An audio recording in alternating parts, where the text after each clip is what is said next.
Okay, it's day 75, and I'm going to add a new report, the Rayburn report. You'll notice the columns 1, 2, 3, 4, 5, 6. That's nice to see 6 rather than 7. I don't know why. So the Rayburn report, not too far from the Capitol, in the shadow of the Capitol, is where the House Intelligence Committee meets. The Permanent Select Committee on Intelligence meets. Now, if you remember back about a week ago, they went up there, this committee, very unusually, to New York to interview Justin Cooper. And I go back maybe 200 days with me saying the first leak was Justin Cooper. Don't know if it was deliberate or not deliberate, but releasing all the financial information in about May-ish timeframe, when the emails end, would have implicated all the people in the financial part of DNC, okay? The Braverman leak, the Braverman Podesta leaks are gonna be associated, second leaker. Craig Murray said there was a second leaker. I think Dennis is also a part of that. We're going to see. But the key thing that came out today was government portal. I heard this reported on Fox that Huma not only gave the passwords to the Russians, but to the government portal. Now, you know from Snowden, the most famous government portal, which is PRISM. PRISM is everything in your D-Wave account. It's everything, not only your text and phone calls and so forth, but also the satellite imaging, also the cell phone tracking that's happening, as well as surveillance cam type pickup, all going into a Palantir type system.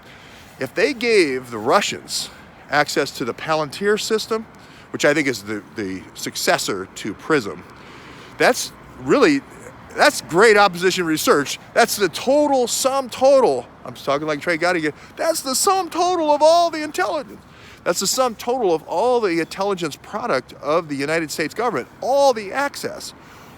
So that could mean that the Russians were given not just a login to one particular State Department system, but the total access to the Palantir State Department PRISM system. That is amazing. Now, if that doesn't sound like a hit list program being managed at CSIS in Canada, as an offshore way of attack into political opponents by Hillary, I don't know what does.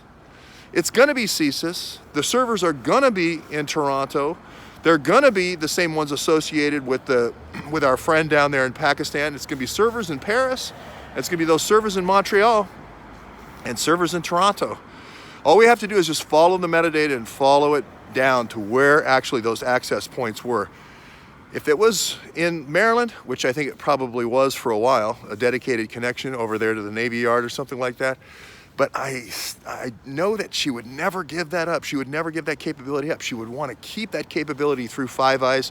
I think the Five Eyes capability is going to be Canadian military, Bouchard, servers in Montreal, servers in Toronto. Government servers in Toronto and Ottawa. The crime servers are going to be what is it called, crime servers?